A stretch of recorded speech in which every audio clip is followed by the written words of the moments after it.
Amazing একটা student আমাদের UK বই থেকে আসা মনির আক্তার, তার কাছ থেকে একটু এক্সপিরিয়েন্সটা জানতে চাচ্ছি। মনির আপু, আপনার এক্সপিরিয়েন্সটা বলেন, journey to Manchester from Bangladesh. So আমি যেটা বলবো সেটা হচ্ছে আমাদের জার্নিটা আপনাদের সাথে শুরু এডুকেশন কনসালটেন্সি ঢাকা।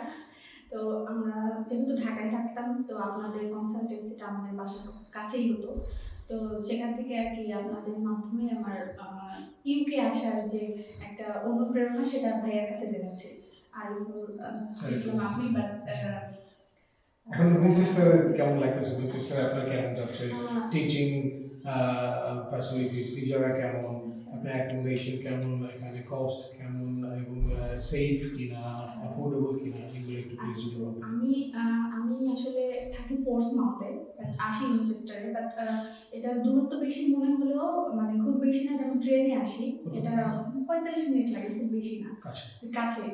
তো এইখানকার লিভিং কস্ট পোর্টসমাউথের প্রায় সেমই, যেমন আপনার 600 পাউন্ড পার মান্থ লাগতে পারে, এরকম কম বেশি হতে পারে আর কি। আর আমার কাছে যেটা যে এই জায়গাটা খুবই সেফ, কারণ আমি অনেক উইন্টারে অনেক নাইট টাইমে বাসায় যেতাম, এবং হচ্ছে আমি একাই যাতায়াত করি ট্রেনে। সো এইখানে আমি কোনো রকম প্রবলেম ফেস করি না। আমি একা ম্যানচেস্টার থেকে একদম বাসা পর্যন্ত যাই, কোনো প্রবলেম নাই। আর সবচেয়ে বড় কথা হচ্ছে এখানকার টিচারদের কথা বলবো আমি, যে ওনারা so kind and so cooperative, I think. Because যে অন্যান্য ইউনিভার্সিটিগুলোর সাথে কম্পেয়ার করলে যেটা দেখা যায়, যে টিচাররা যে অ্যাসাইনমেন্টগুলো দিচ্ছে হয়তো স্টুডেন্ট করছে, বা নিজেদের কোনো অপিনিয়ন থাকছে না, এরকম অনেক ফ্রেন্ডের কাছে আমি শুনি। বাট এই ইউনিভার্সিটিতে যেটা হয়, যে আমি যখন কোনো কিছু নিয়ে স্টার্ট হয়ে যাই, তখনই টিচার আমাকে হেল্প করে। যে আমি একটা অ্যাসাইনমেন্ট করছি, অর্ধেক করেছি, আমি আর পারছি না, বা আমি বুঝতে পারছি না আমি কি করবো, সেখানে টিচার আপনাকে যে কোনো টাইমে আমাকে বুঝাই দেবে। আচ্ছা, লন্ডন তো অনেক ইউনিভার্সিটি আছে, রাইট? লন্ডনের অনেক ইউনিভার্সিটিতে বাংলাদেশি স্টুডেন্টের কথা বলতেছি, তো লন্ডনের ইউনিভার্সিটি ভর্তি না করে ম্যানচেস্টার কেন? আমার কাছে মনে হয় লন্ডন অনেক এক্সপেন্সিভ, যেটা প্রথম থেকেই জানি, মানে আমরা শুনেছি।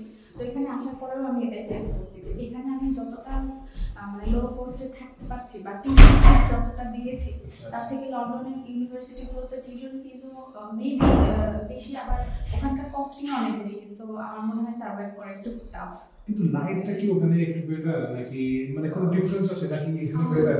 মানে অনেক আছে না যে লন্ডন যাব, তো লাইফ মানে বেটার লাইফ, ওয়েস্টার্ন লাইফ, ঠিক আছে, ওইটা কি আপনারা এখানে পাচ্ছেন না? না না না, একদমই না।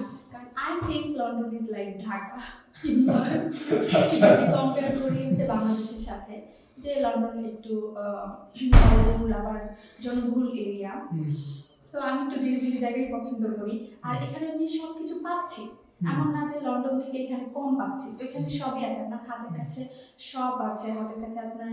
আমার বাসার পাশে যেমন সি বিচ আছে, আমি হচ্ছে মানে ছুটির দিনে আমি মাত্র 2 পাউন্ড বাস ভাড়া দিয়ে চলে যাই। তো ওখানে আমি অনেকক্ষণ টাইম স্পেন্ড করতে পারি। সো আমার কাছে মনে হয় এই জায়গাটা খুব বেশি ভালো। আপনার তো বাচ্চা নিয়ে আসছেন, তাই না? তো আপনার মোটামুটি ফ্যামিলি প্ল্যান আছে, মানে student Quite cool, but as a mother, sometimes it's good to talk. আমি happy না, কারণ হচ্ছে এখানে আমরা ফুল টাইম জব করতেছি একদিন করে, হচ্ছে ভালো একটা বেতন পাচ্ছি। আর আমি পার্ট টাইম জব করতেছি বলতে একদম আমার বাসার পাশে, আমার হচ্ছে 7 থেকে 10 মিনিট সময় নেয়। তো আমরা বাচ্চাটা একটু ওইভাবে করতে পারি, যে আমি যখন থাকি না আমার হাজবেন্ড আছে, বা আমি যখন থাকি না আমি থাকছি। Fantastic, thank you very much, Mira.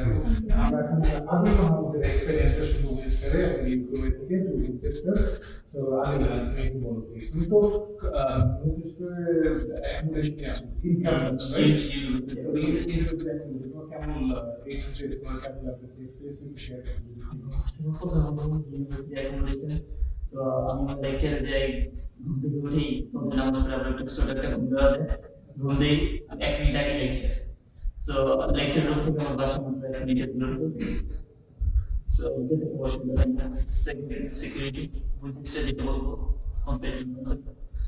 Security দিক থেকে বুঝতে যে রুম লকই করি না। একটা বাংলাদেশে শুনলে খুব অবাক হবে, কিন্তু আসলে আমি আমার রুম না করি, সারাদিন থাকি বাইরে, লেকচারে থাকি না, কিন্তু আমার কোনো চিন্তা নেই যে আমার বাসার খাতে ল্যাপটপ চলে যাবে বা আমার অনেক কিছু চলে যাবে, এরকম কোনো দুশ্চিন্তা নেই। কারণ এখানে কোনো পার্টনার জব করতে কোনো সমস্যা ছিল? না, আমি তখন জব করে অ্যাজ এ স্টুডেন্ট 20 ঘন্টা আওয়ারলি করতে পারি, কিন্তু জব পেতে কোনো problem নেই। আমি জব ট্রাই করেছি সেলসব্রিজ, তো কোয়ালিটি অফ এডুকেশন